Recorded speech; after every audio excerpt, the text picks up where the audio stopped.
किसानों का बन के पसीना सींचता है धरती का सीना। मेहनत का तेरी हक दिलवाने, नई तकनीक नई खोज बताने।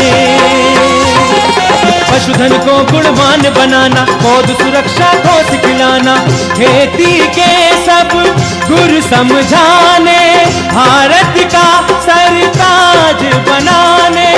आठों पहर है संग तुम्हारे अन्नदाता, अन्नदाता।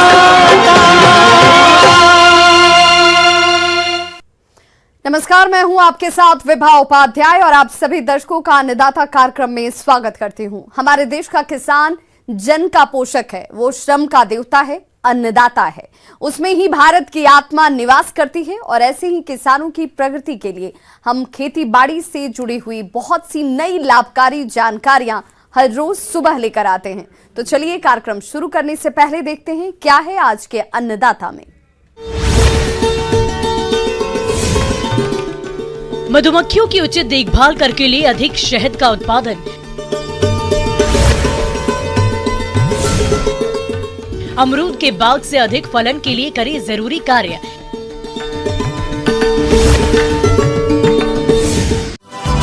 मधुमक्खी पालन करके किसान अपने ही नहीं बल्कि दूसरे लोगों की जिंदगी में भी मिठास घोल सकते हैं। ये एक बिजनेस है जिसे सही प्रबंधनों को अपनाते हुए करें तो सालाना लाखों की आमदनी कमा सकते हैं। तो जिन किसानों ने मधुमक्खी पालन व्यवसाय कर रखा है वे किसान मधुमक्खियों की उचित देखरेख करके अधिक शहद का उत्पादन ले सकते हैं। तो आप मधुमक्खियों से अधिक शहद उत्पादन के लिए कौन कौन से कार्यों को करें, इस बारे में जानकारी दे रहे हैं कृषि विज्ञान केंद्र जालोर के विषय विशेषज्ञ डॉक्टर PC यादव।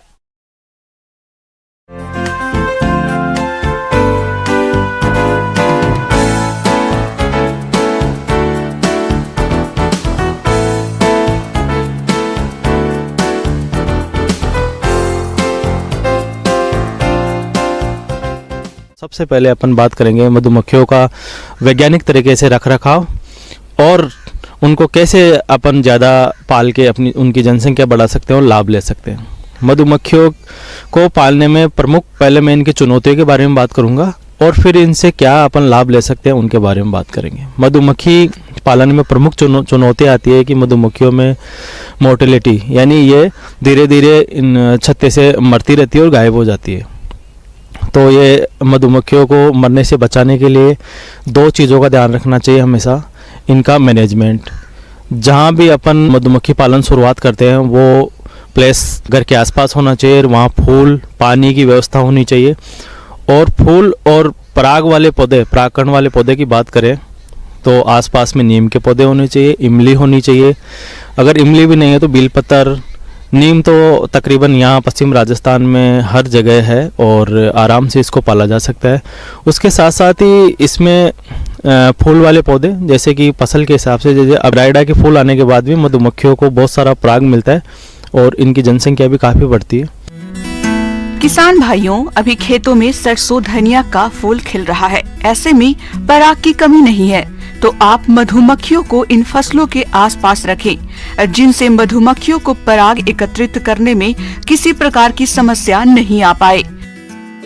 उसमें एक ये ध्यान देना है कि जहाँ भी आसपास के लोगों को यह समझाएं कि स्प्रे नहीं करें, क्योंकि जो कीटनाशक दवाएं हैं मधुमक्खियों की बहुत बड़ी दुश्मन है।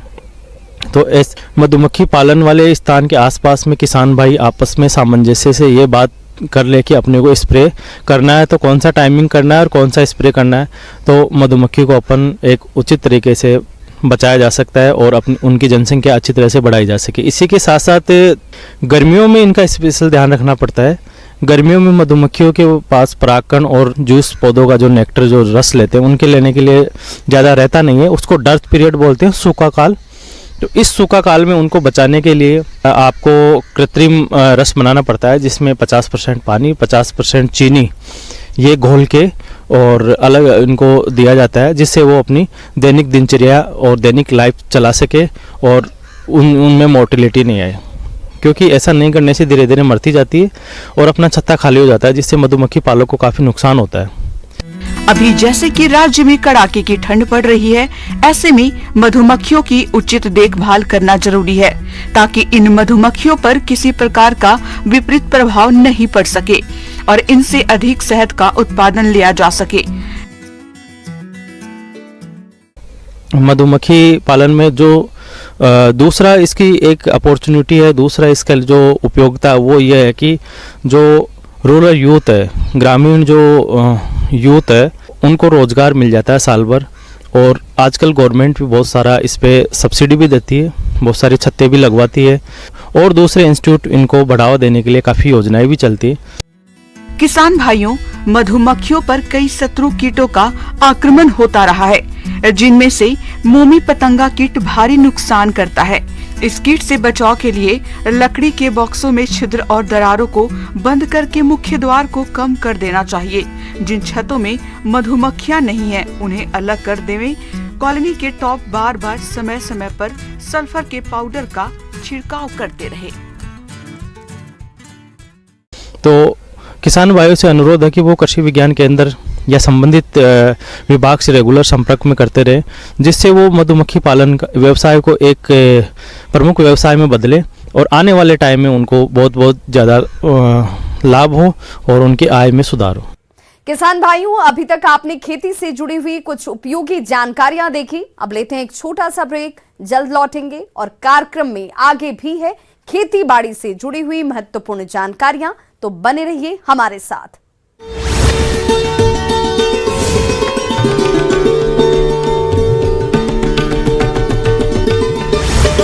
ब्रेक के बाद एक बार सभी दर्शकों का एक बार फिर से अन्नदाता में स्वागत है। चलिए रुक करते हैं अगली कड़ी की ओर।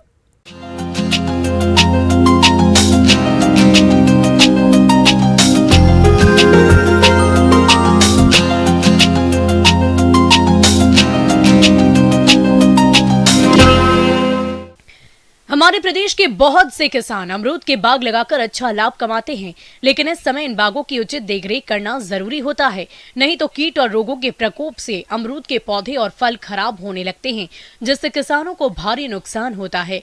तो आप इस समय इन बागों में कौन कौन से जरूरी कार्यों को करें, इसकी जानकारी लेते हैं प्रधान वैज्ञानिक डॉक्टर RK जायसवाल से।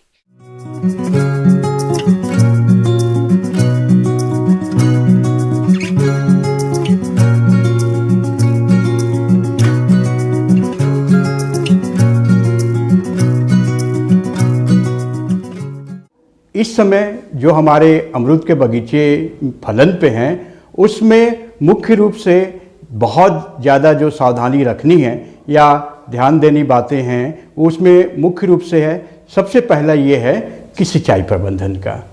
किसान भाइयों, आप सभी जानते हैं कि अमरूद की फल लगे हुए हैं और यदि हम आवश्यकता अनुसार उसमें जो सिंचाई जल हम देते हैं तो समझ लीजिए कि उसकी फल की आकार काफ़ी अच्छे बड़े हो जाते हैं और लगभग इस समय प्रति वृक्ष जो है हमको 7 दिन से 8 दिन या 10 दिन के अंतर से, क्योंकि ठंड का मौसम है, तो हमको लगभग जो है 15 से 20 लीटर पानी उसको प्रति वृक्ष अभी इस समय देना उपयुक्त रहेगा।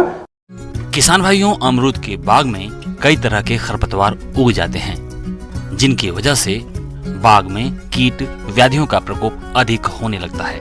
इसलिए बाग में समय समय पर निराई गुड़ाई करते रहना चाहिए, जिससे फलों का उचित विकास होता है और अमरूद का अधिक उत्पादन मिलता है।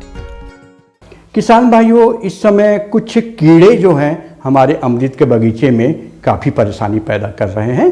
तो इसमें जो मुख्य कीड़ा है, जिसको आप सभी जानते हैं फल मक्खी के रूप में, और यह जो है जब फल अपने आप प्री मैच्योर अवस्था में टपक के गिर जाता है, तो हम जब उसको ऐसे फलों को देखते हैं खोलकर, तो उसमें से इल्लियाँ दिखती हैं। तो ये इल्लियाँ नहीं हैं, एक्चुअली में ये फल मक्खी के मैगट हैं।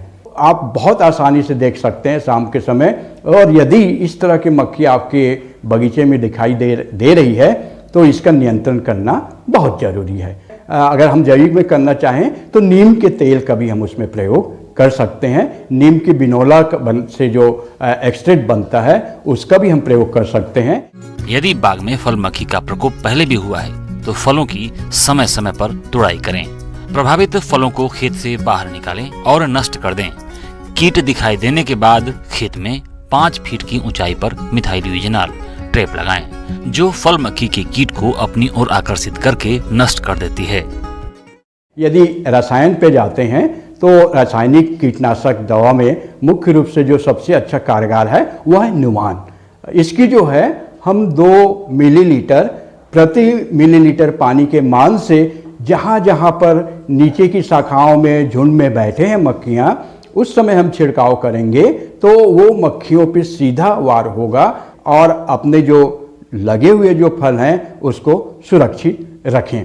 इसके साथ ही साथ इस समय जो है इंदर वाला एक कीड़ा होता है, इसका भी प्रकोप अभी नहीं आ रहा है, लेकिन कुछ समय के बाद इस कीड़े का प्रकोप आना प्रारंभ हो जाएगा। आप जब अमरूद के बगीचे में घूमते हैं तो आप देखते हैं कि उनका एक्सक्रेटा या उनका मल जो है तने पे लटकता हुआ जाले के रूप में दिखाई देता है, और ये जो उसमें अगर हम ध्यान से देखेंगे तो एक छोटा सा छिद्र दिखाई देता है। तो ये जो जिसको हम बार्क ईटिंग कैटरपिलर या छिलके खाने वाली इल्ली भी कहते हैं, अगर हम थोड़ी सी सावधानी रखें तो हम इस कीट का नियंत्रण जो है बहुत आसानी से कर सकते हैं। तो किसान भाइयों, आप ऐसे जो वृक्ष आपके पास में है जिसमें उनके मल का लटकता हुआ जाला नुमा हमको दिखाई दे रहा है, तो पहले उसको अच्छे से सफाई कर लें, और सफाई करने के बाद जो रुई होता है या कॉटन के जो पोहे होते हैं उसमें कोई भी आप जो है जला हुआ डीजल का जो तेल रहता है अपने ट्रैक्टर से निकलता है उसमें डुबा के, या कोई भी हम कीटनाशक दवा भी ले सकते हैं, उसमें डुबा लें और उस छेद को जो है कोई भी तार के माध्यम से अंदर जो रुई के पोहे हैं उसको अंदर इंसर्ट कर दें, और इसके बाद जो है थोड़ी सी मिट्टी लगाकर छेद बंद कर देते हैं। तो हम जो है वहीं के वहीं जो इल्ली को वहाँ कर बैठी हुई है अंदर, उसको ख़त्म कर सकते हैं। आगे और भी हैं खेती बाड़ी से जुड़ी हुई बहुत सी रोचक जानकारियां, पर यहां रुकेंगे एक छोटे से ब्रेक के लिए, जल्द हाजिर होते हैं।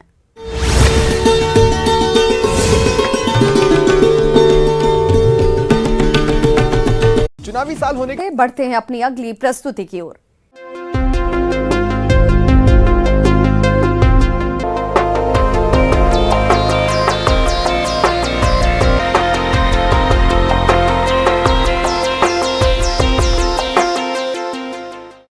प्रदेश के जिन किसान भाइयों ने आलू की बुआई सितंबर-अक्टूबर माह में की थी, उनकी फसल इस समय खुदाई योग्य तैयार हो गई है, और अक्सर देखा गया है कि किसान आलू की खुदाई का कार्य मजदूरों द्वारा करवाते हैं, जिसमें मजदूरों की समस्या तो रहती ही है, साथ ही खुदाई का लागत खर्च भी अधिक आता है। किसानों की इन्हीं समस्याओं को देखते हुए आलू खुदाई यंत्र को विकसित किया है। तो ये यंत्र किसानों के लिए किस प्रकार उपयोगी है और इसके क्या फायदे हैं, आइए जानते हैं कृषि अभियंता दिलीप कुमार से।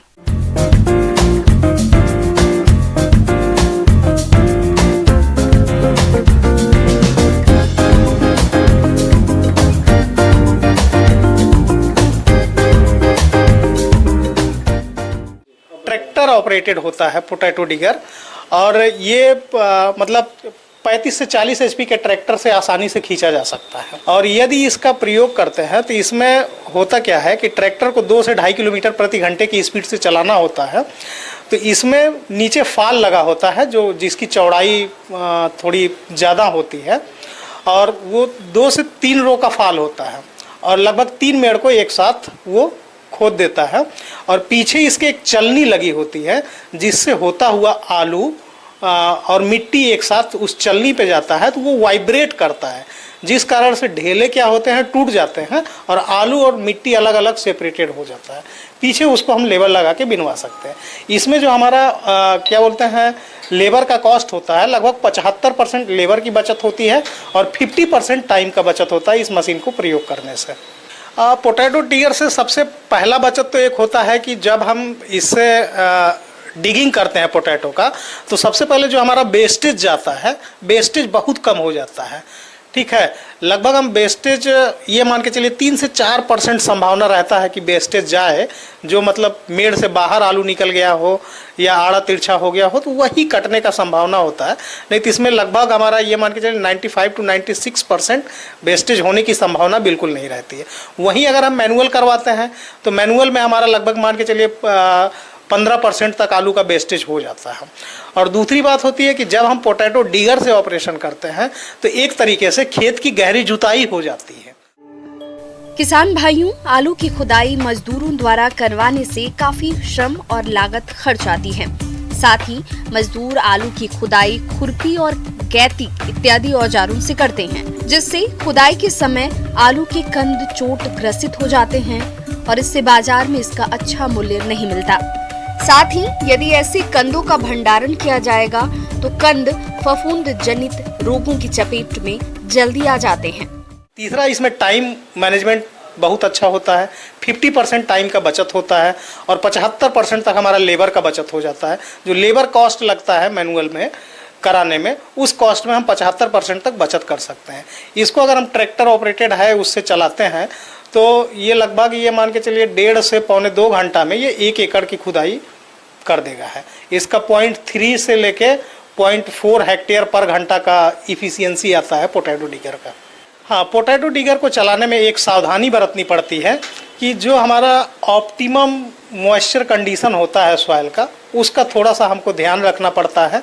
कि जैसे हम जुताई में ध्यान रखते हैं कि फील्ड में नमी लगभग 25 से 30% रहे तभी खेत की जुताई करते हैं ताकि मशीन आसानी से चल सके, वही लगभग हम यहाँ पे ध्यान रखते हैं कि 25% के आसपास खेत में नमी हो तब हम मशीन को चलाएंगे तो ये मतलब मैक्सिमम इफिशियंसी देगा।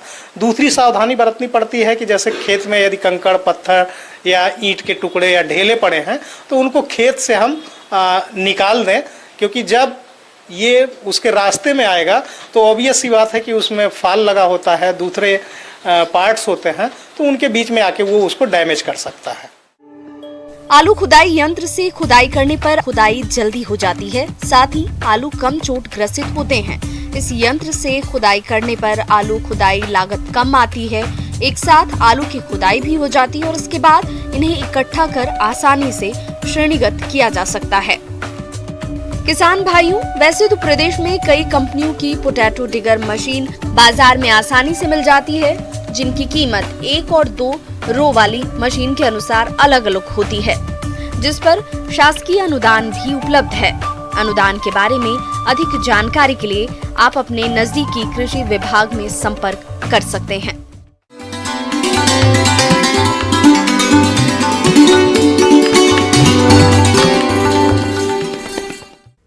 अन्नदाता हेल्पलाइन निःशुल्क फोन संपर्क सेवा के माध्यम से आपके द्वारा पूछे गए प्रश्नों में से 1 या 2 महत्वपूर्ण प्रश्न को हम अपने कार्यक्रम में शामिल करते हैं और इसी के तहत आज किसान का सवाल और उनका जवाब इस प्रकार से है।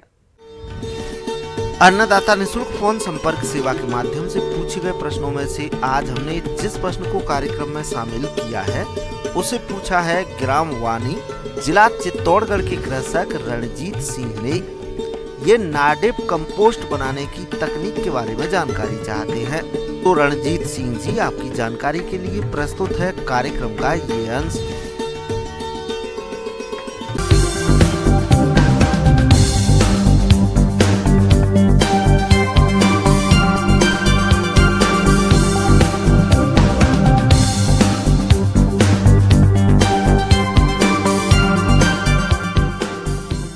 कृषक भाइयों, आज हम जानेंगे कि नाडेप विधि से आपकी कंपोस्ट या खाद कैसे तैयार की जाती है।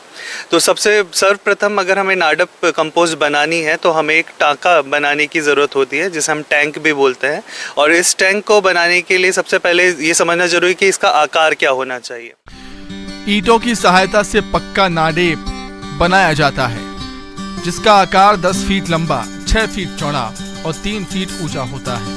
ईंटों को जोड़ते समय इस बात का विशेष ध्यान रखें कि तीसरे, छठे और 9वें रद्दे में मधुमक्खी के छत्ते के समान 6 बाय 7 के छेद छोड़ दिए जाते हैं। और इसमें जो आपकी जो दीवारें बनेंगी इसकी जो उनकी चौड़ाई होनी चाहिए दीवारों की वो 9 इंच तक हम रखते हैं। तो अब हम बात करते हैं कि कौन कौन सी सामग्री है जो कि इस टाँके के बनाने में लगेंगी। तो टाँके के बनाने के लिए जो सामग्री की हमें ज़रूरत है, सबसे पहले हमें ईंटों की ज़रूरत होगी, फिर बालू की ज़रूरत होगी और सीमेंट की ज़रूरत होती है, क्योंकि हमें ये पक्का बनाना होता है। टाँका बनाते हुए कुछ मुख्य बातों का ध्यान हमें रखना चाहिए। सबसे पहली बात कि जब आप टाँका बना रहे हैं तो इसमें छिद्र छोड़ने बहुत ज़रूरी होते हैं। तो जो छिद्र हमें छोड़ने होते हैं वो हमें 1.5 फीट की दूरी पर छोड़ने हैं। और जब छिद्र छोड़ने की जो श्रृंखला होनी चाहिए वो ऐसी होनी चाहिए कि जो अगर पहले जो आपकी रो है उसके 2 छिद्रों के बीच में दूसरी श्रृंखला के मध्य में उसको पड़ना चाहिए, और इसी तरह से दूसरी पंक्ति के जो 2 छिद्र के बीच में तीसरी पंक्ति की छिद्र उसमें आनी चाहिए। अब बात करते हैं कि किन किन सामग्री की हमें ज़रूरत होगी इसमें भरने के लिए, कौन कौन सी परतें हमारी उसमें डलेंगी। तो हमें जो चाहिए होगा एक टाँके के लिए, जो मैंने अभी आपको आकार बताया, उसमें हमें आपका 1500 किलो आपका चाहिए कचरा, जो कि सूखा कचरा हो सकता है, जो आपके अभी जैसे खरीफ की फसल कटी है तो उसका जो अवशेष बचा है वो ले सकते हैं, तो 1500 किलो वो होना चाहिए। फिर आपका 1750 केजी आपकी छनी हुई मिट्टी, जो बारीक मिट्टी है, वो हमें लेनी चाहिए। 100 किलो हमें इसमें चाहिए आपका गोबर और 200 लीटर पानी की आवश्यकता होती है। और इसके साथ साथ 3 किलो रॉक फॉस्फेट, आधा किलो आपका राइजोबियम कल्चर वाली खाद, फिर आपका आधा किलो हमें एजोडोबैक्टर, और जो पीएसबी जिसे फास्फोरस सॉल्युबलाइजिंग बैक्टीरिया बोलते हैं वो हमें 1.5 kg की आवश्यकता होती है। भराई से पहले टाँके की दीवारों को गोबर के लेप से लिपाई कर दें। इसके बाद पहली परत पर विभिन्न वनस्पति सामग्री जैसे सूखे पत्ते, डंठल, कचरा, टहनियों को 6 इंच तक भर दें। दीमक नियंत्रण के लिए नीम और पलाश की पत्तियां जरूर डालें। अब दूसरी परत में 3 से 4 किलो गोबर का घोल बनाकर वनस्पतिक सामग्री के ऊपर डाल दें। अब तीसरी परत पर 50 से 60 किलो छनी हुई मिट्टी की परत बना दें। बता दें कि 11 से 12 परतों में पूरी सामग्री भर जाएगी। इसके बाद टाँके को 400 से 500 किलो मिट्टी की परत बनाकर गोबर से लिपाई कर दें।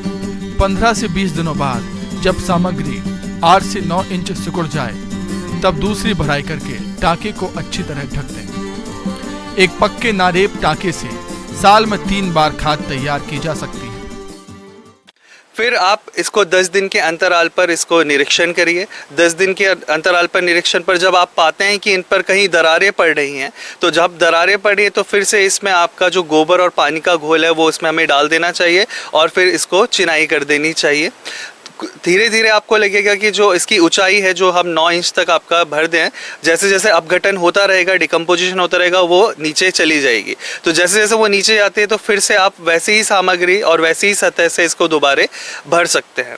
तो ये जो आपकी नाडेप विधि से जो कंपोस्ट है ये 100 से 120 दिन में रेडी हो जाती है। अब अगर हम बात करें कि एक टंके से आपको कितनी खाद इसमें उपलब्ध हो पाती है, तो 100 से 120 दिन में एक टंके से आप 25 से 30 क्विंटल खाद रेडी कर सकते हैं। तो एक वर्ष में अगर हम इसे यूज़ करते हैं टाँके को, तो 100 क्विंटल के करीब आपकी खाद इससे हम ले सकते हैं।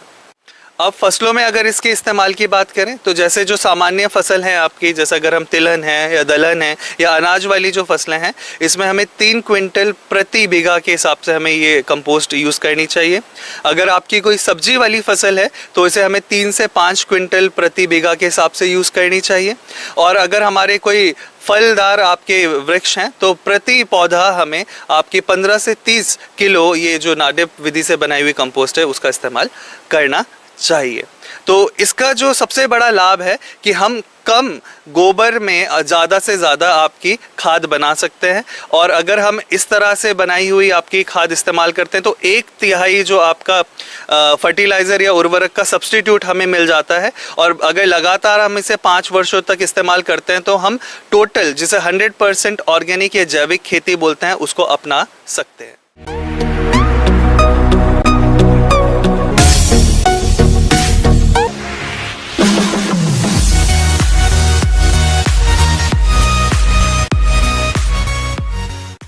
आइए अब एक नजर डालते हैं राज्य के कुछ चुनी हुई मंडियों के प्रमुख फसलों के बाजार भाव पर।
किसान भाइयों, अन्नदाता आपकी सेवा के लिए संकल्परत है। कृषि संबंधित समस्या और सुझावों के लिए आप हमें इस पते पर संपर्क कर सकते हैं।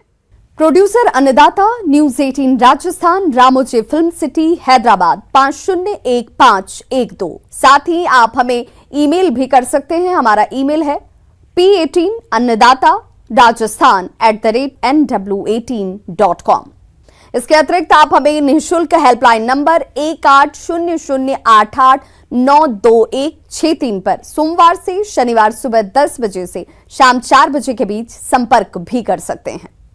किसान भाइयों, अब समय हो रहा है आपसे विदा लेने का, तो हमारी अन्नदाता टीम को दीजिए इजाजत। कल फिर से होगी आपसे मुलाकात कृषि संबंधित कुछ और महत्वपूर्ण जानकारियों के साथ। नमस्कार।